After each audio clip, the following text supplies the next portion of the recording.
Samantala, mahigpit na monitor ng otoridad ang mga gusali nakitaan ng crack sa Iloilo at Bacolod kasunod ng lindol na yumanig doon nitong Lunes.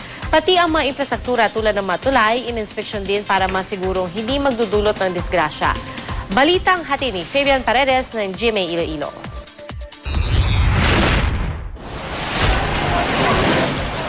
Takot pa rin pumasok sa opisina ang ilang empleyado ng Regional Trial Court dahil sa lakas ng lindol, may ilang crack din kasi sa pader na nakita sa building. Maliban pa sa ilang piraso ng semento na nahulog mula sa ikatatlong palapag. Ang opisina ni Judge Glover Tustalero ng Branch 32 na may mga crack na daw dati sa kisame, nadagdagan pa matapos ang magnitude 6.9 na lindol. Matapos ang inspeksyon ng City Engineer's Office, nakitang walang malaking pinsala. Bumalik rin ang mga empleyado sa kanilang mga opisina. Yung minor crack na yan, yung parang finishing lang, finishing. Pero hindi siya madalong na crack lang.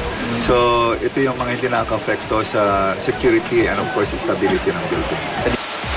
Maging ang ibang istruktura tulad ng mall dito sa Iloilo, ininspeksyon na rin agad ng matiyak ng safe ang gusali, balik na sa normal ang operasyon. Sa Bacolod City, ilang eskwelahan ang nagsuspindi ng pasok. Patuloy kasi ang pag-monitor ng DepEd sa ibang paaralan na nakitaan ng mga cracks sa mga silid-aralan. Sa tala ng Bacolod City Engineer's Office, wala namang naitalang pagguho o crack sa mga pangunahing tulay sa Bacolod. Patuloy naman ang pag-monitor ng City Disaster Risk Reduction Management Office sa mga lubhang naapektuhan ng lindol. Sa kabuuan, balik na sa normal ang mga pampubliko at pampribadong opisina sa Bacolod City.